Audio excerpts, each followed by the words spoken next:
दर्शकवृन्द नमस्कार। यहाँलाई चुरो कुरोको चुरो बहसमा हार्दिक स्वागत छ। हामी आजको चुरो बहसमा पशुपतिको सुनको जलरी प्रकरणले जुन स्थिति पैदा गरेको छ, जलरी राख्नु ठिक बेठिक अथवा त्यो जलरीमा नाम कुर्नु, यी सम्पूर्ण विषयमा केन्द्रित भएर आज संवाद गर्दैछौँ। आजको चुरो कुरोको चुरो बहसमा पूर्वीय दर्शनका ज्ञाता अध्येता एवं ज्योतिषविद हरिप्रसाद सोडारी हुनुहुन्छ। उहाँसँग हामीले जलरी राख्नु ठिक कि बेठिक किन राखियो भन्ने विषयमै केन्द्रित भएर संवाद गर्नेछौँ। सबभन्दा पहिले म चुरो कुरोको चुरो बहसमा वरिष्ठ ज्योतिषविद हरिप्रसाद सोडारीलाई स्वागत गर्छु। गुरुदेव, यहाँलाई चुरो बहसमा हार्दिक स्वागत छ। हस्, धेरै धेरै धन्यवाद। बेला बेलामा गुरुदेवसँग कुराकानी गर्ने यो अवसर जोड्छ। यो अवसर पनि यहाँको राजनीतिले पैदा गरिदिन्छ थोर बहुत। हुन त यहाँहरूसँग कुराकानी गरेपछि धेरै मान्छेले देशको बारेमा, समाजको बारेमा, ग्रह दशाको बारेमा जान्ने मौका पाउनुहुन्छ। तर आज ग्रह दशा र देशको बारेमा भन्दा पनि अलिकति फरक विषयमा, अध्यात्मसँग जोडिएको विषयमा यहाँसँग कुराकानी गर्ने जमर्को गरेको छु। यो सुनको जलरीले अहिले जुन किसिमको विवाद पैदा गरेको छ, राजनीति तरङ्गित बनाइदिएको छ, संसदमा बोल्ने पनि यही छ, सडकमा बोल्ने पनि यही छ। यो सुनको जलरी पशुपतिनाथमा राखिनु ठिक हो या बेठिक हो? पहिला यहाँबाट सुरु गरे गुरुदेव। पहिला सबभन्दा पहिला त पशुपतिनाथ भनेको राष्ट्रदेव हुन्, नेपालीहरूका कुलदेवता हुन्, देवताका पनि देवता हुन्। यस कारणले गर्दा सामान्य घर बनाउँदा अथवा मन्दिरको पुनर्निर्माण गर्दा अथवा मूर्तिलाई प्रतिस्थापन गर्दा धेरै विधिलाई विचार गरेको जस्तै पशुपतिनाथको बारेमा यति ठुलो काम गर्दै गर्दा बहुआयामिक पक्षलाई हामीले विचार गर्नु पर्थ्यो। पहिले त शिवलिङ्गमा तीनवटा भाग हुन्छन्। एउटा महादेव भाग जुन जलहरी नमाथेर गोलाइलो भाग हुन्छ, अर्को जलहरी हुन्छ, अर्को त्योभन्दा तलको भाग हुन्छ। यदि शिवलिङ्ग बनाउनु छ भनेदेखि शिवलिङ्गको सम्पूर्ण भाग एउटै पदार्थले बन्नुपर्छ। जस्तै ढुङ्गाले बनेको छ भने ढुङ्गैले, चाँदीले बनेको छ भने चाँदीले, सुनले बनेको छ भने सुनले बनाउनु। तीनवटै भाग। यहाँ त समस्या के भयो भने जलहरीमा सुन आभूषणको रूपमा लगाइयो कि अथवा त्यो जलहरीकै रूपमा लगाइयो, यहाँ त्यो विषय नै क्लियर छैन। गर्भभागमा भनेर भनिएको छ भनेपछि जलहरीको भागमा हो। गर्भगृह भन्ने हुन्छ, गर्भगृह होइन, त्यो जलहरीमा लगाएको हो। त्यसलाई पिठिका भन्ने चलन छ, अर्घा भनिन्छ, जलहरी भनिन्छ, यसका धेरै नामहरू छन्। त्यो जलहरी भनेको पृथ्वी तत्त्व हो। त्यो पृथ्वी तत्त्वलाई सुन भनेको चाहिँ अग्नि तत्त्वको सार हो, अथवा वेदले भनेको छ अग्निको रेत भनेको वीर्य, अग्निको वीर्य अथवा सार तत्त्व सुन हो। सुन आफैमा के हो भने अग्नि तत्त्व हो। अग्नि तत्त्व पृथ्वी तत्त्वमा, पृथ्वी स्वरूप मानिएको जलहरीमा राख्दाखेरिमा त्यसले त के काम गर्छ त भन्दा आगो लाउने काम गर्छ। पृथ्वी तत्त्व भनेको सृजनशीलता हो, अथवा त्यो आरक्षणको प्रतीक हो, अथवा संरक्षणको प्रतीक हो, अथवा प्रकृतिको बिम्ब हो। त्यो प्रकृति नै अग्निमय भइसकेपछि के हुन्छ? आगो लाग्ने हुन्छ। अब त्यो कसरी देखिन्छ राजनीतिक जीवनमा भने अहिलेको झैझगडा देखिन्छ, समाजमा भद्रगोल देखिन्छ। तर यो लाउनुभन्दा अगाडि पनि झगडा त झगडै थिएन र गुरुदेव। तर अहिलेको जस्तो जुन पराकाष्ठ छ, सबभन्दा ठुलो कुरो यसलाई बहुआयामिक पक्षबाट हेर्न मिल्छ। अहिले पश्चिमाले होस् अथवा आर्यवर्तका नेपाल इतरका राष्ट्रहरूले अथवा ती व्यक्तिहरूले के गरेका छन् भने नेपालका धेरै तीर्थस्थलहरूलाई बिगार्ने काम गरिरहेका छन्, संरक्षणका नाममा बिगार्ने काम गरिरहेका छन्। पहिलो कुरा त के भनेदेखि एउटा त कम्युनिस्ट सरकार, कम्युनिस्टहरू धर्मप्रति कति आकर्षित हुन्छन्, विदेशी कम्युनिस्ट है। अब त्यो कुरालाई विचार गर्नुपर्छ।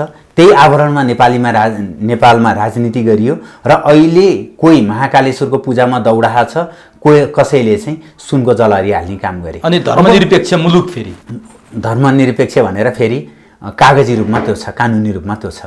सबभन्दा पहिला त कुनै पनि काम गर्नलाई त्यसका विधान पक्षलाई हेर्नुपर्छ। यो राजनीतिक विषय होइन। पशुपतिनाथ भनेको यो राष्ट्रिय विषय हो। यो टोटली अहिले जे काम गर्नुभएको छ पूर्ण रूपेण धार्मिक कार्य हो। अब यो धार्मिक कार्य गर्नका लागि पहिला त धार्मिक व्यक्तिहरूको बिचमा समन्वय गरेर गर्नुहुन्छ कि हुँदैन भनेर काम गर्नु पर्थ्यो। त्यो कामै गरिएन। कुनै न त यो तान्त्रिक दृष्टिले हुन्छ, न त यो वैदिक दृष्टिले हुन्छ, न त यो स्थापत्य अथवा मूर्ति शिल्पशास्त्रको आधारमा हुन्छ, न त यहाँको मिश्रित विधि छ, त्यो मिश्रित विधिबाट पनि हुँदैन। यो कुनै पनि दृष्टिले यो काम गर्न हुँदैन। यहाँ झुकियो कहाँ भन्दाखेरिमा सुनकै शिवलिङ्ग बनाउन हुन्छ। सुनको शिवलिङ्ग बनाउनलाई कुनै समस्या छैन। तर शिवलिङ्गको कुनै भाग सुनको, कुनै भाग चाँदीको, कुनै भाग फलामको यसरी गरेर बनाउनु हुँदैन। शिवलिङ्ग जुन पदार्थबाट बनाइन्छ त्योभन्दा महँगो पदार्थबाट गजुर बनाउन मिल्छ, तर यसको वाहन बनाउन मिल्दैन। अथवा एउटा भाग महँगो धातुले अर्को भाग अर्को धातुले बनाउने हो भनेदेखि योबाट आउनुपर्ने ऊर्जा राम्रोसँग आउँदैन। अर्को कुरा, त्यहाँभित्र त कुनै पनि कर्मीले गएर बनाउनु हुँदैन, त्यहाँ त भट्टजीले नै राख्नुपर्छ जलहरीमा लर राख्दा। अब त्यो अहिलेको शिवलिङ्ग भनेको शमसुद्दिनले लगभग विक्रम सम्वत 1406मा आक्रमण गरे, 1410-16तिर कहिले यो शिवलिङ्ग स्थापना गरिएको छ। अब राख्न पर्थ्यो भनेदेखि के गर्थ्यो भने त्यही बेलामा जलहरी बनाएर जलहरीमा सुनको लेप लगाएर राख्न सक्थे। यो त त्यही बेलाका राजा महाराजाहरूले गर्न सक्थे, त्यति बेलाका वास्तुविदहरूले गर्न सक्थे, तन्त्रशास्त्रीहरूले गर्न सक्थे, सबैले गर्न सक्थे। किन नगरेको भने गर्न हुँदैन। किन गर्न हुँदैन त नेपालको यसमा भने पहिला त यो शिवलिङ्ग अग्निबाट उत्पन्न भएको छ। यसको ब्रुही भन्ने गाईले दुध चढाउँथिन् त्यहाँ नियमित रूपमा। त्यो पछि यहाँका म्लेच्छहरूले हेरे गाईले गएर दुध चढाएको देखिसकेपछि खने, त्यहाँको त्यो खन्दाखेरिमा ज्योति उत्पन्न भयो। ज्योति उत्पन्न भइसकेपछि ती म्लेच्छहरू डढेर मरे। यो र त्यहाँ पछि ब्रह्मा विष्णु र इन्द्रले ब्रह्मा र इन्द्र तीनवटा देवता मिलेर यो शिवलिङ्ग स्थापना गरे प्रारम्भमा। र त्यो अग्नि चाहिँ के भयो भनेदेखि तल दबियो। अहिले पनि भन्ने चलन के छ भने सुनिन्छ के भने शिवलिङ्गको माथि अथवा टुप्पो भागमा त्यहाँ चाहिँ श्रीयन्त्र बनाइन्छ। त्यो श्रीयन्त्र बनाउनका लागि चन्दनको प्रयोग हुन्छ। त्यो श्रीयन्त्र बनाउँदा नबनाउँदै पूर्ण रूपमा बनाउँदा नबनाउँदै त्यहाँ चाहिँ के हुन्छ भनेदेखि त्यो चन्दन सुक्छ भन्ने चलन सुनिन्छ बाहिर। भनेपछि यो त अग्नि तत्त्वको बिम्ब हो। अब त्यो अग्निमा नै लगेर अग्नि मिसाइदिइसकेपछि त आध्यात्मिक रूपमा त हामी त डामाडोल भयौँ। हाम्रो त राष्ट्रदेव हो, हाम्रो कुलदेवता हो। हाम्रो देवतालाई के चढाउने के नचढाउने भन्ने यस्ता यस्ता शास्त्रीय विधान छन्। जस्तै शिवलाई पूजा गर्दाखेरिमा कहिले पनि शङ्ख बजाइँदैन अनि तुलसी पत्र चढाइँदैन। यसका त आफ्ना विधान पक्षहरू छन् नि। त्यो विधान पक्षलाई नै हामीले के गर्यौँ भने त्यसैलाई नै मर्माहात बनायौँ भने पशुपतिबाट आउनुपर्ने जुन ऊर्जा हो त्यो त आउन सक्दैन। पशुपतिमाथि नग्न प्रहार भयो।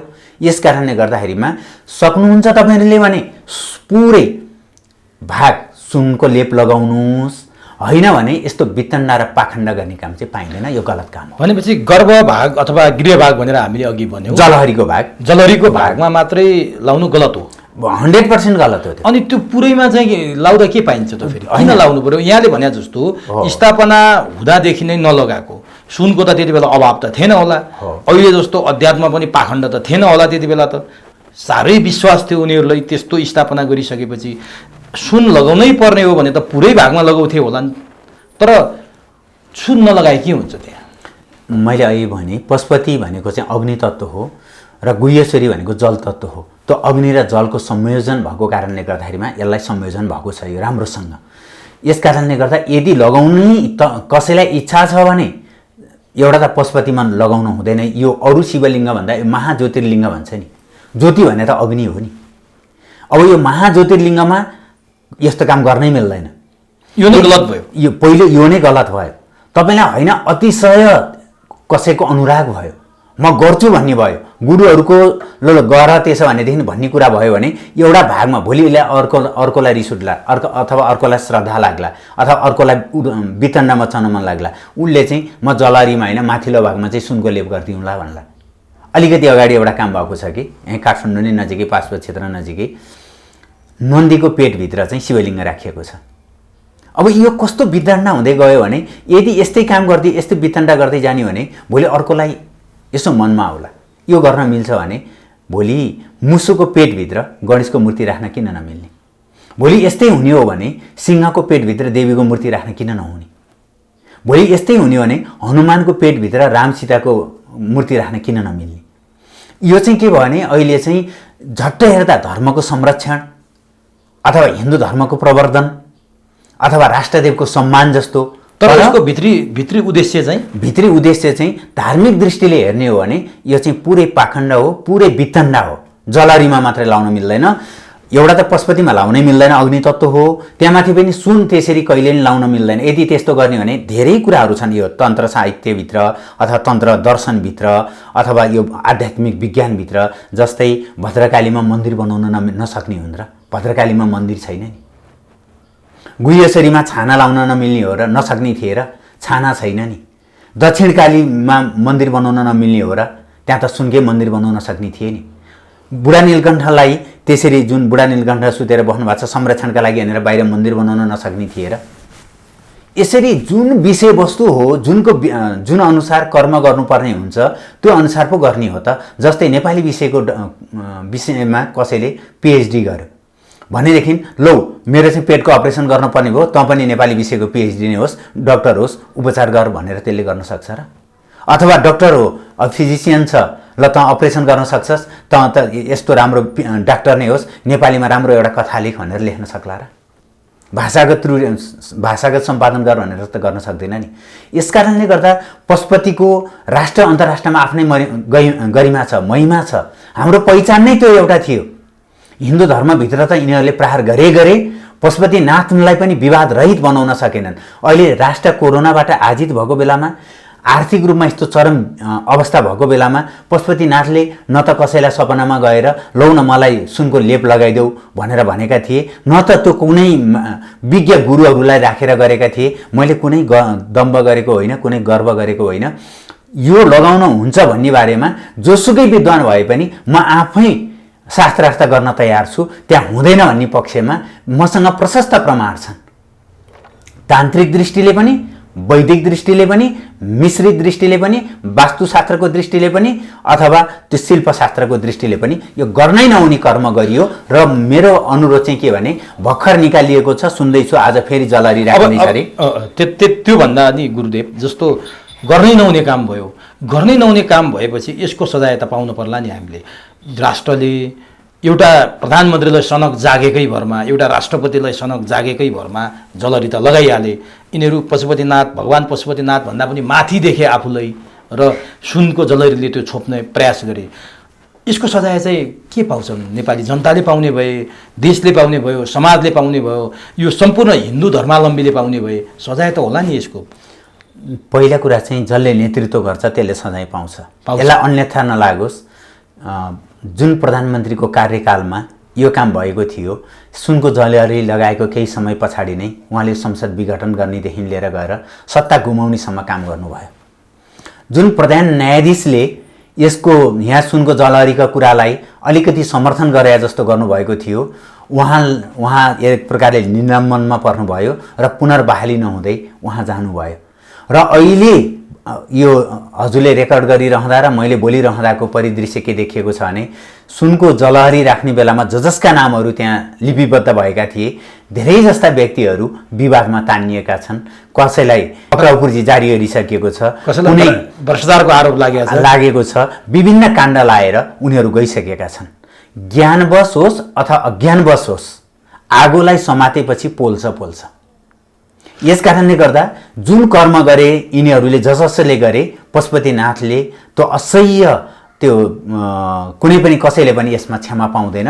यस कारणले गर्दा अहिले जुन सुनको जलहरी निकाल्ने काम गरियो त्यो नराखिदिए राम्रो। हेरिराख्नुहोस्, फेरि राख्यो भनेदेखि यो वर्ष डेढ वर्ष हाराहारीमा फेरि निकालेर जोख्ने काम, फेरि राख्ने काम यसले के गर्छ भने ओहो तिमीहरूका कहाँको भस्म अर्पण गर्ने ठाउँ, कहाँको बेलपत्र अर्पण गर्ने ठाउँ, कहाँको साधना गर्ने ठाउँ, जहाँ सजावटको कुनै आवश्यकता पर्दैन, हामी के वितन्ना गर्दै। भगवान शिवले लुगा लाउनुहुन्थेन, उहाँ त हात्तीको छाला बेर्नुहुन्थ्यो, बाघको छाला बेर्नु, गहना उहाँले त नाकको गहना लाउनुहुन्थ्यो होइन, माला नाकको लाउनुहुन्थ्यो, अनि बाघको छाला बेर्ने, नाकको माला लाउने।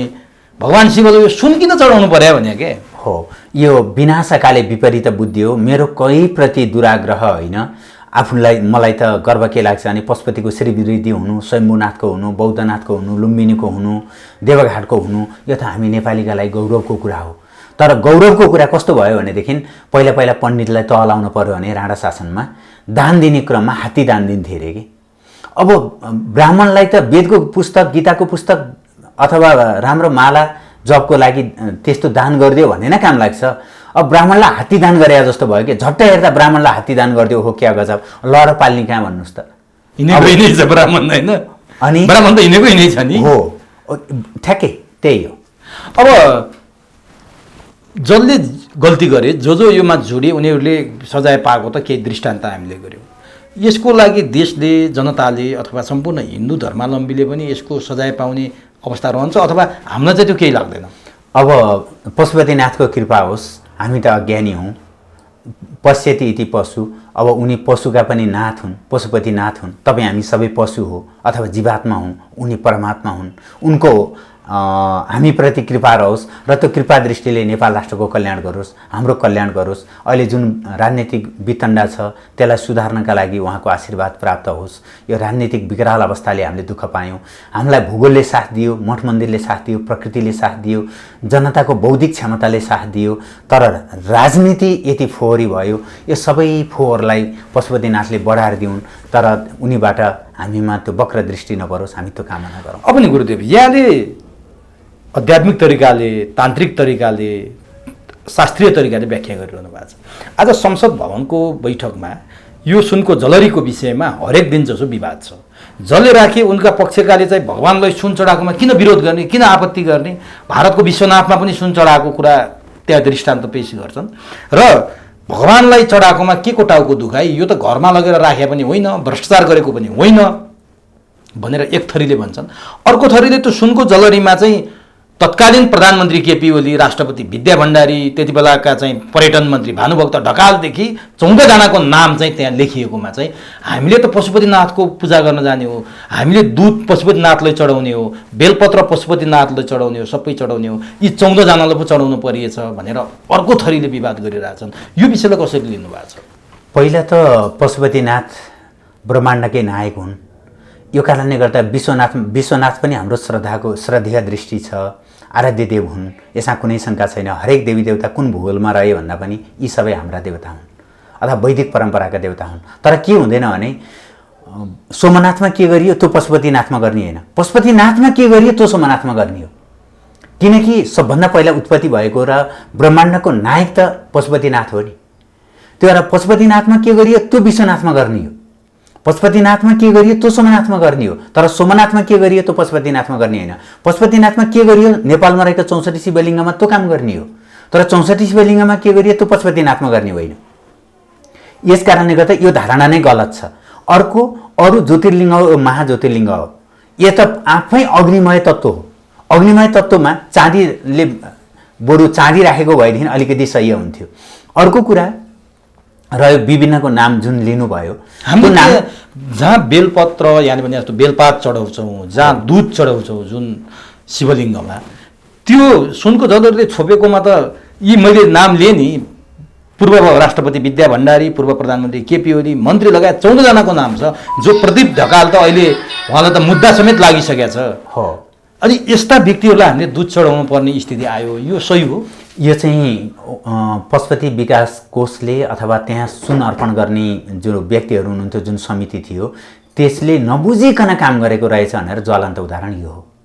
शिलालेख राख्न पाइन्छ, पहिलाका राजा महाराजाहरूले नै राखेका छन्, तर मूर्तिमै टाँसेर चाहिँ राखेका छैनन्। त्यो गर्न खोजे के हो? त्यो चाहिँ अब गर्न खोजे चाहिँ के हो उनीहरूलाई थाहा छ, तर प्राविधिक त्रुटि चाहिँ भयङ्कर भयो भन्ने कुरा सबैले थाहा पाए। किनभने अहिले गुरु मन्दिर भनिन्छ, पशुपति नजिकै गुरु मन्दिर हुनुहुन्छ। गुरु मन्दिरभन्दा अलिकति माथिबाट 2टा ठुला शिवलिङ्गहरू छन्, त्यो राजा महादेवले राखेको भन्ने चलन छ। र राजा महाराजाहरूले के गर्थे भनेदेखि आफूले गल्तीवश अज्ञानवश कुनै गल्ती भयो भने शिवलिङ्ग बनाएर कि त नदीमा प्रवाह गरिदिने, कि त पाशुपत क्षेत्रमा ल्याएर गाडिदिने। अहिले पनि त्यो चलन छ। त्यो गरिदिइसकेपछि के हुन्छ भनेदेखि मुक्ति हुन्छ भन्ने चलन छ। अब उहाँहरूले मुक्ति चाहेको हो भनेदेखि शिवलिङ्ग बनाएर पाशुपत क्षेत्रमै गाड्दा हुन्छ, अथवा बागमतीमा जल प्रवाह गर्दा हुन्छ, अथवा नेपालका कुनै पनि तीर्थस्थलमा बगाइदिए हुन्छ। अब पहिलाका राजा महाराजाहरूले के गरे, एउटा 2टा गल्ती भनेदेखि मूर्तिमै उनीहरूले त्यसरी चाहिँ गरेका छैनन्। तर मूर्तिभन्दा अग्लो आफ्नो शालिग बनायो भनेदेखि चाहिँ सर्वनाश हुन्छ, त्यो गर्न हुँदैन भन्ने चलन छ। जस्तै तपाईँले गुह्यश्वरीमा गएर हेर्नुभयो भने अथवा पशुपतिनाथमै जानुभयो भने राजा महेन्द्र र वीरेन्द्रको शालिग चाहिँ पशुपतिनाथको शिवलिङ्गभन्दा अग्लो छ, त्यो राख्नै नहुने। त्यसको नकारात्मक प्रभाव पर्छ, सरकारलाई नकारात्मक असर पर्यो भन्दा हजुर हामीलाई त स्वतः परिहाल्छ नि। अब त्यहाँ यो त फलिफापै हुँदो रहेछ भन्ने कुरा त 77 साल फागुन 12 गते राखे जस्तो लाग्छ त्यो जलहरी। अब यो 2 वर्षमै निकाल्नु पर्ने भने त यो त अभाव सिद्ध भएको त यसै नै प्रमाणित भयो नि। यो फाप थियो भनेदेखि आफ्नो नाम त्यहाँ राखेर पूजा गर्न लाउनु, हामी त पशुपति भन्दा पनि ठुला हौँ भन्ने सन्देश दिन खोजे हुन् उनीहरूले। अब त्यो त अहङ्कार त देखियो नि। अब यो सोधेर गरे नसोधेर गरे अथवा त्यहाँको कर्मचारीले उनीहरूलाई प्रसन्न बनाउनलाई गरे अथवा सोधेका थिए ल तिमीहरूले विचार गर भनेर उनीहरूले त्यो काम गरे। अब त्यो चाहिँ उहाँहरूको पाटो, तर त्यसरी भित्र राख्नुभन्दा बरु प्राङ्गणमा राखे भए हुन्थ्यो। केही समय अगाडि मलाई लाग्छ डाक्टर मृगेन्द्रराज पाण्डेले त्यहाँ एउटा घ्याम्पो बनाएर चढाउनु भयो चाँदीको, तर त्यो घ्याम्पो त मन्दिरभित्र राखिएन। भनेपछि त त्यो बनाएर राख्ने जुन कुरा छ त्यो बनाएर राख्ने हो भनेदेखि उहाँहरूले ठिक छ उहाँहरूको पालामा भयो आफ्नो कृतिका लागि जसलाई पनि आश हुनसक्छ, लोभ हुनसक्छ। त्यहाँमाथि राजनीतिक कर्मी होइन त हाम्रो नेपालको राजनीतिक कर्मीमा कति लोभ छ कति के छ भन्ने कुरा त सबैले बुझेको छ। पशुपति क्षेत्र विकास कोषले त्यो बुझ्यो होला, त्यो भएर त्यो राख्यो होला, तर मूर्तिमा त्यसरी राख्नु चाहिँ जघन्य अपराध हो। अब यो विषयमा धार्मिक गुरुहरूसँग सल्लाह नगरेको कुरा पनि यहाँले गर्नुभयो। विश्व हिन्दू महासङ्घ छ, धर्म कर्मसँग सम्बन्धित धेरै हाम्रा चाहिँ सङ्घ संस्थाहरू छन्, उनीहरू किन बोल्दैनन्, किन बेखबर छन् यो विषयमा? सबभन्दा पहिला त यहाँहरू जस्ता गुरुहरू किन बोल्नु भएन त्यति बेला? अहिले चाहिँ चटारो परेको छ नि। अहिले चाहिँ सबभन्दा ठुलो कुरो, म त सामान्य मान्छे हुँ, अब मलाई शिवलिङ्गप्रति पाशुपत क्षेत्रप्रति अथवा पशुपतिप्रति नेपालका तीर्थस्थलप्रति मेरो श्रद्धा छ, अनुराग छ, मोह छ मेरो त अझ। त्यो कारणले गर्दाखेरिमा अर्को कुरा चाहिँ के भनेदेखि एउटा त यहाँका धार्मिक संस्थाहरू जति छन् यी पार्टीका पृष्ठलग्गु हुन्, यिनीहरूको स्वतन्त्र दम नै छैन। कुनै काङ्ग्रेसका, कुनै एमालेका, कुनै राप्रपाका, कुनै फरक पार्टीहरूका पृष्ठलग्गु हुन्, यिनीहरूले केही दम छैन, केही गर्न सक्दैनन्, कुनै हुती नै छैन। त्यो कारणले गर्दाखेरिमा यिनीहरूले केही नै गर्न सकेनन्। केही गुरुहरू हुनुहुन्छ, श्रद्धेय गुरुहरू हुनुहुन्छ, उहाँहरूलाई मिडियाले चिन्दैन अनि उहाँहरू म चाहिँ बोल्न सक्छु भनेर उहाँहरू जानुहुन्न। अनि पशुपतिका भट्टहरूले उहाँहरू त कर्मचारी नै हो। हाम्रो दृष्टिले नै भट्टहरू श्रद्धेय हुनुहुन्छ, विकास कोषको दृष्टिले त एउटा कर्मचारी हो। जस्तै वाल्मिकी विद्यापीठमा अथवा नेपाल संस्कृत विश्वविद्यालयमा पढाउने कुनै पनि धर्म संस्कृति इतिहाससँग पढाउने, कर्मकाण्ड पढाउने कुनै पनि गुरुलाई यति मैले बोलेको भन्दा कयौँ गुणा धेरै थाहा छ नि, किन बोल्नुहुन्न भनेदेखि कि उहाँहरू कुनै पार्टीमा आबद्ध हुनुहुन्छ कि जागिर सरुवा भन्ने डर छ, पिर छ। अर्को जो विद्वान हुनुहुन्छ कतिपय तपाईँहरूको नजरमा परिसकेका हुनुहुन्न, अब उहाँहरू खोज्दै जानुहुन्न। अब संस्थाहरू त नेपालमा हिन्दू नामका कुनै संस्था छ भने सम्झनुस् 79% त आसन ग्रहणका लागि, बजारमा नाम सुनाउनका लागि, विभिन्न कुराका लागि छन्। यिनीहरू काम गर्नका लागि स्थापित संस्थै होइनन्। यो त देखिएन। यो कारणले गर्दाखेरिमा यसले त केही पनि गर्न सक्दैन। यिनीहरूबाट त कुनै अपेक्षा नै नगर्नुहोस्। अब जस्तो त्यो सुनको झलरी राखेको शिवलिङ्ग छ नि, हो त्यहाँ हामी पूजा कसरी गर्छौँ गुरुदेव? पूजा गर्ने विधि के हो? हामी त्यहाँ दुध चढाउँछौँ, बेलपात चढाउँछौँ भनेर भनिरहेछौँ। जसरी त्यहाँ सुन चढाइयो, यो झन्डै 1-2 वर्षको अवधिमा 88 ग्राम सुन गायब भएको अख्तियारले तौलेपछि बाहिर आयो। के साँच्चीकै हामीले 2 वर्षमा चढाएको दुधले 88 ग्राम सुन बगाएर लैजान्छ अथवा खिन्छ? त्यो सत्य हो? त्यो विधि के छ कि ठोकेरै गर्नुपर्छ र पूजा त्यहाँ के हो खास? हाम्रो नेपाल चाहिँ वास्तवमा आध्यात्मिक रूपमा मात्रै रहस्यमय होइन, राजनीतिक रूपमा पनि रहस्यमय छ। राजा वीरेन्द्रको हत्या भयो, त्यो रहस्य नै रह्यो।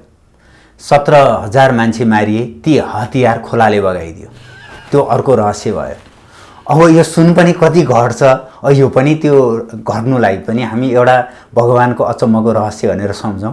त्यो कारणले गर्दा अब यति घट्दै घट्दैन। म त प्राविधिक पार्टीको मान्छे। प्राविधिक भन्दा पनि जस्तो यहाँ त त्यहाँ पुगेर पूजा त गर्नु भएको छ नि, हो होइन? बाहिरबाट अनुष्ठान आफ्नो तर्फबाट गरे। अनि त्यो दुध कति चढ्छ होला? त्यति दुधले चाहिँ 88 ग्राम सुन नै बगाउने गरी दुध चढाउँछन् नेपालीहरूले।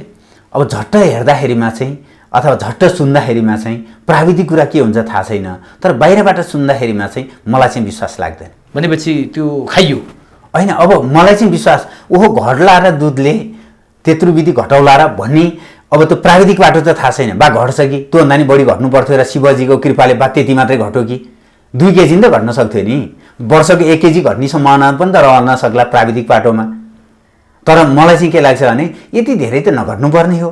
त्यो भोलिको कृपा अनेक हुनसक्छ, त्यता नलागौँ। तर म लागेन, मलाई एउटा अचम्म लागेको कुरो गुरुदेव, यहाँ भ्रष्टाचारका धेरै कुराहरू भए। अहिले यहाँ म कुरा गरिरहँदा समेत त्यो ललिता निवासको प्रकरण बाहिर आएको छ। केही दिन अगाडि शरणार्थी प्रकरण आयो, भुटानी शरणार्थी बनाएर नेपाली बेचे, सारा गरे, सबै गरे, ठगे, जनता ठगे। अब हुँदा त भोलेनाथ पशुपतिनाथलाई पनि यिनीहरूले ठग्न थाले कि चढाएको सुनभन्दा कम सुन छ, सुन दुधले बगायो, खियो भन्न थाले। पशुपतिनाथले ठग्न सकौँला र भगवान् त साक्षात् हुनुहुन्छ, उहाँले देख्नु भएको छैन र यस्ता कुरा गर्न मिल्ला? पशुपतिनाथ नभएको भए हामी अनाथ हुन्थ्यौँ। पशुपतिनाथ नभएको भए अहिलेसम्म नेपाल रहन्थ्यो कि रहन्थेन भन्न सक्दैनौँ। एउटा कुनै नेता जन्माएन, कुनै शासक जन्माएन, कुनै राष्ट्रवादी नेता जन्माइदिएन, तैपनि नेपालको अस्तित्व छ। अझै नेपाल जीवित छ। गाउँबाट बस्तीहरूबाट सक्षम युवा युवतीहरू, सक्षम व्यक्तिहरू पलायन भइसके, तथापि नेपाल सुरक्षित छ। एउटा बाँकी रहेको हिन्दू राष्ट्र थियो, त्यो हिन्दू राष्ट्र सिद्ध्याइयो। अलिकति मानिसहरू पशुपतिनाथ भनेर एउटा श्रद्धेय दृष्टिले आउँथे।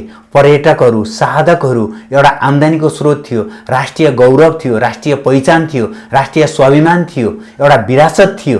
त्यही विरासत एउटा बाँकी थियो, त्यही विरासतलाई पनि यिनीहरूले तहस नहस गराइदिए। तर भगवान् पशुपतिनाथसँग प्रार्थना गरौँ, हे पशुपतिनाथ, कम्तीमा तिम्रो त यो हालत गराए बौद्धनाथ, शम्भुनाथ, अरू तीर्थस्थलहरूको फेरि यसरी नै बदनाम नहोस्। बाहुनलाई हात्ती दान गरेर ठिक लागेको जस्तै गरेर जसरी तिमीलाई ठिक लगाउने प्रयास गरेका छन्, तिम्रो बदनाम गराएका छन्। हुन त तिम्रो बदनाम गराउने मान्छेहरू आज हामी यो दिन सम्म आइपुग्दाखेरिमा जति बेला पशुपतिनाथलाई सुन चढाउने बेलामा गृहमन्त्री थिए, तिनी भुटानी शरणार्थीको प्रकरणमा परेका छन्। अरू ती नाम लिस्ट भएका मान्छेहरू केही न केही तिनीहरूको मुटुमा ढ्याङ्ग्रो ठोकेको छ, तिनीहरूको राति निन्द्रा छैन, त्यो अवस्था पुगेको छ। त्यो चाँडै नै देखिन्छ र राष्ट्रको कल्याण गरिदेऊ भन्ने मात्रै छ। र अर्को कुरा चाहिँ सम्पूर्ण नेपालीहरूले, त्यसमाथि नै वैदिक सनातनवादीहरूले, के बौद्ध, के किराँत, के हिन्दू, यिनीहरूको साझा देवता हो।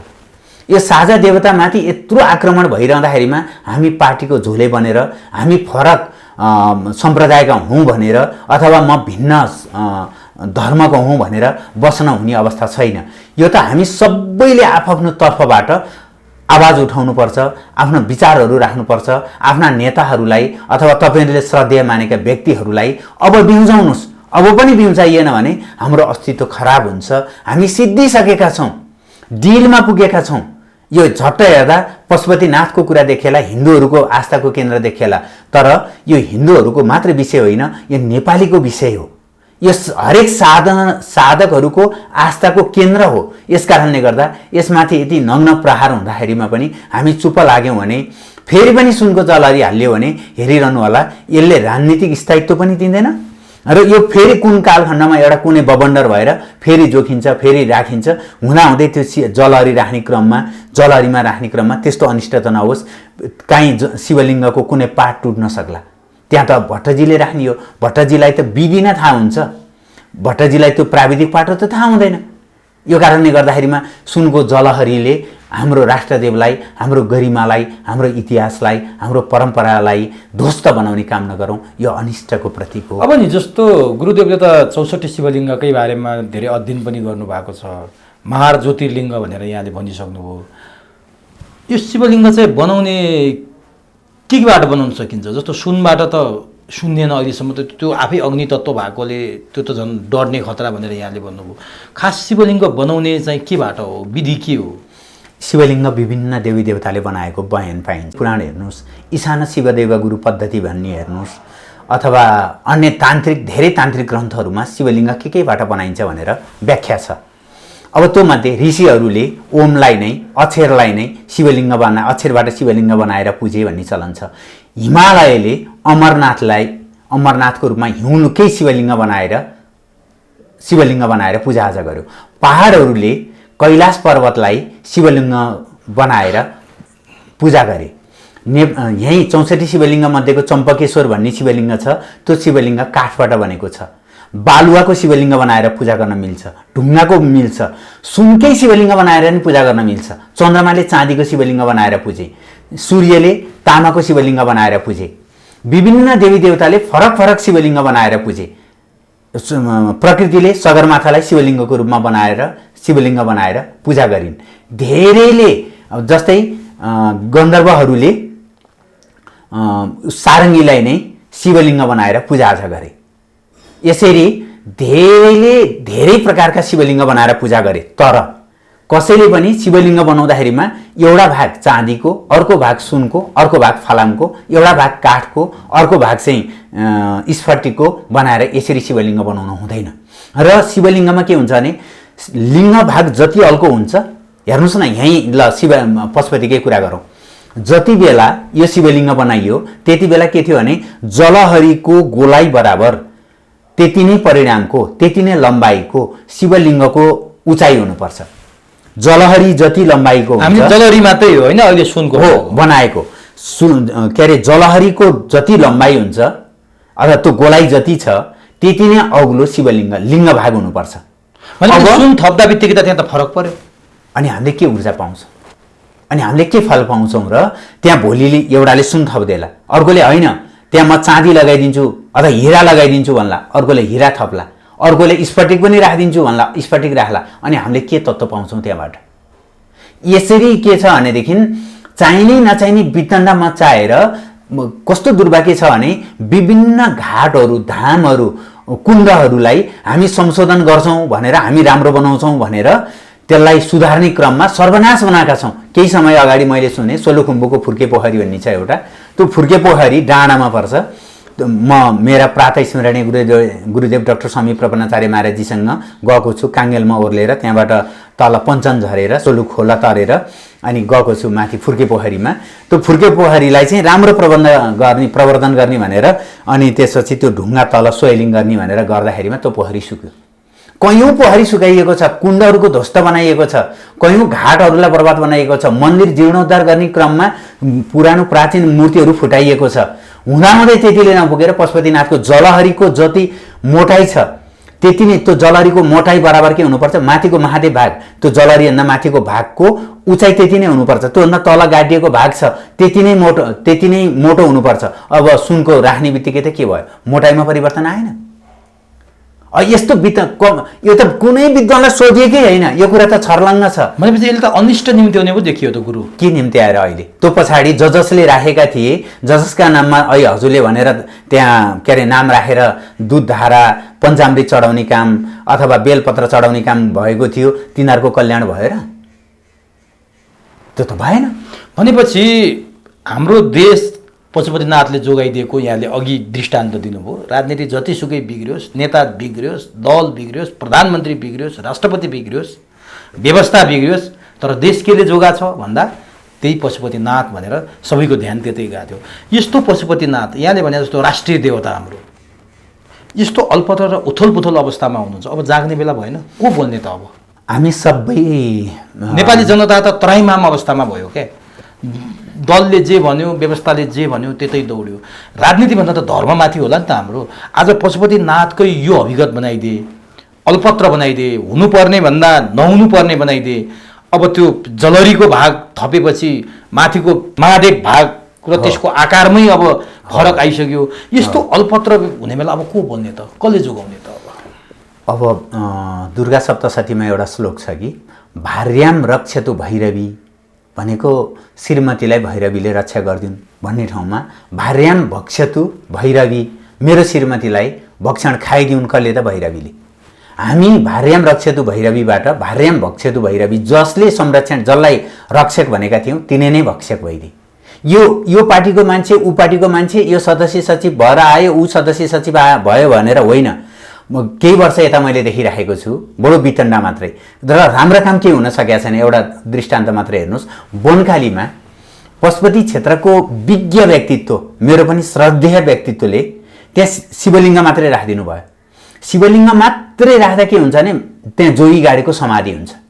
एउटामा पनि नन्दी राख्नु भएन उहाँले। उहाँ सदस्य सचिव, नन्दी बिनाको शिवलिङ्ग कल्पना गर्न सकिँदैन। हुँदैन, त्यो त जोगी गाडीको समाधि हो। त्यो मुर्दाघारी बनाइदिनु भयो है। अब त्यहाँमाथि त्यो शैव मार्गीले बनाउनु पर्ने ठाउँमा एउटा वैष्णवले बनाइदियो। त्यो भोलि अर्को त्यो विज्ञ सदस्य सचिव हुँदाखेरिमा हो, जसले त्यहाँको बारेमा मलाई लाग्छ अहिलेसम्म त्यतिको ज्ञान भएको सदस्य सचिव पाशुपत क्षेत्र विकास कोषले पाएकै थिएन। त्यस्तो व्यक्ति आउँदा त्यस्तो भयो। अर्को त्यहाँ राम्रो गर्छु भनेर एउटा अनुष्ठान हुँदै थियो, हुन त यो अलिकति प्रकरण फरक होला, मलाई के लाग्यो भने त्यहाँभित्रको भद्रगोल र अस्तव्यस्त। अब मेरा आदरणीय गुरुदेव, जो गुरुदेवसँग जसको श्रीचरणमा रहेर मैले गीताका केही पङ्क्तिहरू श्रुतम हरति पापानी गर्ने सौभाग्य पाएँ, उहाँ गुरुदेवको अन्डरमा प्राडा दीर्घराज घिमिरे गुरुदेवको नेतृत्वमा उहाँको निर्देशनमा त्यहाँ एउटा ठुलो अनुष्ठान हुन लागेको थियो। रामचन्द्र तिमिल सेना गुरुदेवले त्यो कार्यक्रमको व्यवस्थापन गरिरहनु भएको थियो। त्यो कार्यक्रम बडो ऐतिहासिक थियो, एकदम विधिवत रूपमा हुँदै थियो।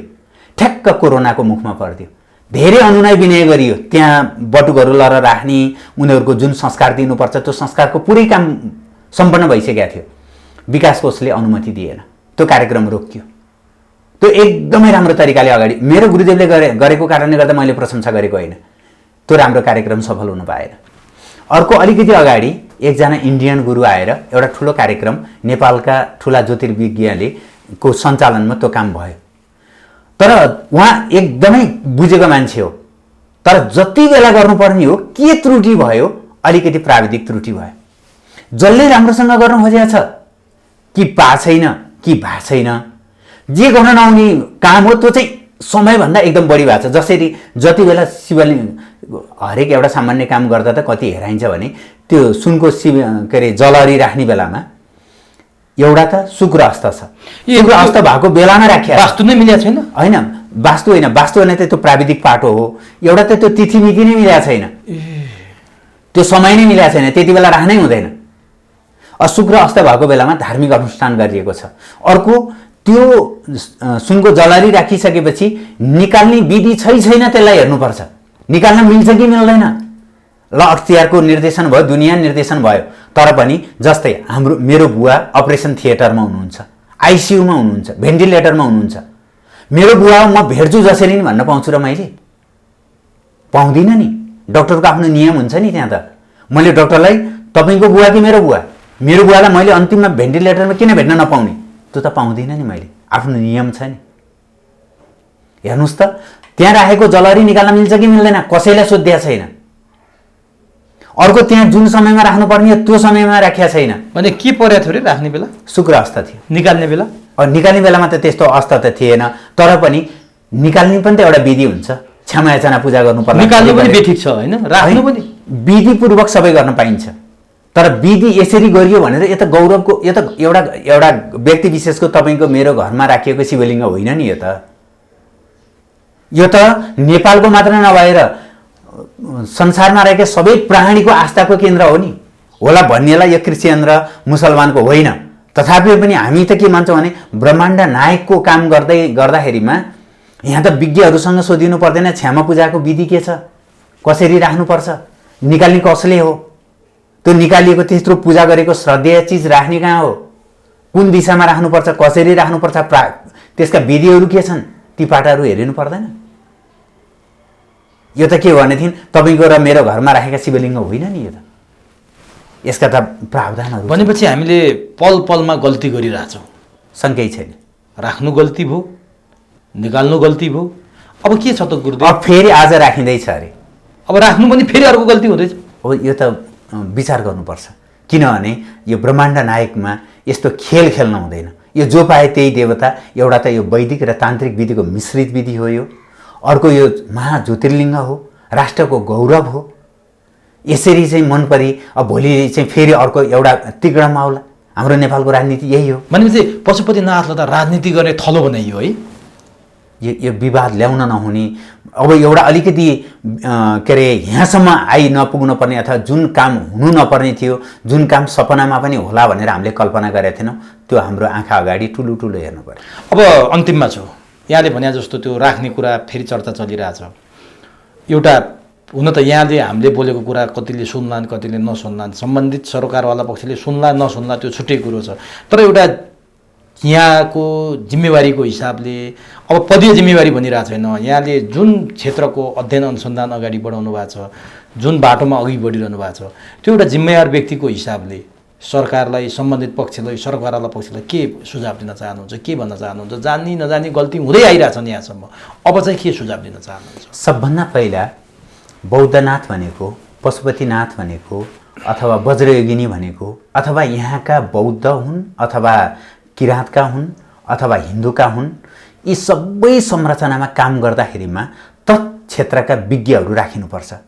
जस्तै पशुपतिनाथमा यो गर्दै गर्दा सरकारले एउटा विज्ञ टोली संस्कृति हेर्ने, तन्त्र हेर्ने, ज्योतिष हेर्ने, वास्तु हेर्ने, वेदको दृष्टिले हेर्ने, पुराणको दृष्टिले हेर्ने, पुरातात्विक दृष्टिले हेर्ने एउटा समूह गठन गर्नुपर्थ्यो जो सर्वस्वीकार्य होस्। जस्तै राजा महेन्द्रको पालामा एउटा घटना भनौँ, राजा महेन्द्रको पालामा वाल्मीकि जहाँ तपस्या गरे भैँसालोटनमा यो हो होइन भनेर ठुलो विवाद भयो अरे। त्यो पछि महेन्द्रले नेपालको एउटा विज्ञ टोली गठन गरेर ल यो हो भने हो भन्नुहोस्, होइन भने होइन भन्नुहोस्, नत्र भारतीयहरूसँग शास्त्रार्थ गर्नुपर्छ हामीले भनिसकेपछि रामायण हेरे, त्यति बेलाको इतिहास हेरे, भूबनोट हेरे, पुरातत्व हेरे, सबै दृष्टिले हेर्दा हो सरकार भनिसकेपछि इन्डियासँग त्यो छलफल भयो। भइसकेपछि बल्ल नेपालको भैँसालोटन हो भनेर क्लियर भयो। यस्तै भोलि कुनै दाग नलागोस् भनेर अहिले यो जुन टाउको दुखाइ संस्कृति मन्त्रालयले, पार्श्व क्षेत्र विकास कोषले टाउको दुखाइ खेपेको छ, त्यो टाउको दुखाइ खेप्नै पर्दैन नि, रहर भयो। त्यति बेलाको प्रधानमन्त्रीको श्रद्धा भयो, जुनसुकै पार्टीको भयो भने श्रद्धा भएपछि गर्न म मेरो आमा अथवा मेरो बुवा, मेरो काका अथवा मेरा गुरु जुनसुकै जातको होस् न, मलाई ढोग्न मन लाग्यो अरे, त्यो त मेरो श्रद्धाको कुरा हो नि। हो त्यो राष्ट्रिय रूपमा रहेको, राष्ट्रको श्रद्धेय रूपमा रहेपछि यी विधाका व्यक्तिहरू राखेर यी विधिले के गर्न मिल्छ, कहिले गर्न मिल्छ, कसरी गर्न मिल्छ, को द्वारा गर्न मिल्छ, यो विधिमा छलफल भइदिया भए आज यहाँ यस्तो ताण्डव नृत्य हुन्थेन नि। त्यो भएर यो विषय बोल्ने अधिकार कसलाई छ भने यसका विज्ञहरूलाई छ, राजनीतिकर्मीलाई छैन। मैले प्रदेश खारेज हुन पर्छ पर्दैन मेरो पाटो हुँदैन। मलाई त मूर्तिको पाटोको बारेमा थाहा हुन्छ, मलाई केही थोरै धेर थोर ज्योतिषको पाटो थाहा हुन्छ, तन्त्रको कुरा थाहा हुन्छ, तर प्रदेशको कुरा त मलाई थाहा हुँदैन। प्रधानमन्त्रीको प्रावधान के हुन्छ मलाई थाहा हुँदैन। प्रधान न्यायाधीश कस्तो व्यक्ति नियुक्त हुनुपर्छ मलाई थाहा हुँदैन। म अनुभूति गर्न सक्छु यो प्रधानमन्त्री ठिक छैन भनेर, त्यो भएर आफ्नो पाटोभन्दा बाहिर जानु हुँदैन। त्यो माथि पनि यस्तो कुरामा हात हाल्नुभन्दा पहिला यी कुराहरूलाई विचार गरिदिएको भए बहुत राम्रो हुन्थ्यो। अहिले पनि तपाईँहरूले यो विचार गरेर मात्रै राख्नुहोस्, तर यदि तपाईँहरूले फेरि अन्य सामान्य तरिकाले राख्नुभयो भने यसले हाम्रो कल्याण गर्दैन। हस् गुरुदेव, यति महत्त्वपूर्ण विषयमा, यति चाहिँ सर्वसाधारणदेखि लिएर सारा राष्ट्रको, सारा हिन्दू धर्मावलम्बीहरूको चासो भएको विषयमा यहाँले यति अमूल्य भनाइहरू राखिदिनु भयो, यति महत्त्वपूर्ण भनाइहरू राखिदिनु भयो। यो अमूल्य भनाइ र महत्त्वपूर्ण समयका लागि गुरुदेवलाई हार्दिक हार्दिक नमन। धेरै धेरै धन्यवाद। राष्ट्रिय विषयमा अथवा राष्ट्रिय अस्मितामा, राष्ट्रको गौरवमा, परम्परामा, चिनारीमाथि यस्तो काम गर्दै गर्दा राष्ट्रले विवेक पुर्याइदियोस् अथवा सम्बन्धित निकायहरूको चासो जाओस् र तपाईँ हामीले यसलाई कसरी राम्रो गर्न सकिन्छ भन्नेतर्फ हाम्रो अन्तर्वार्ता हुन सकोस्, चिन्तन हुन सकोस्, छलफल हुन सकोस्। यसरी सर्वनाशको बारेमा हामीले फेरि कहिल्यै छलफल गर्न नपरोस्। हस्, धेरै धेरै धन्यवाद। हस् हस्।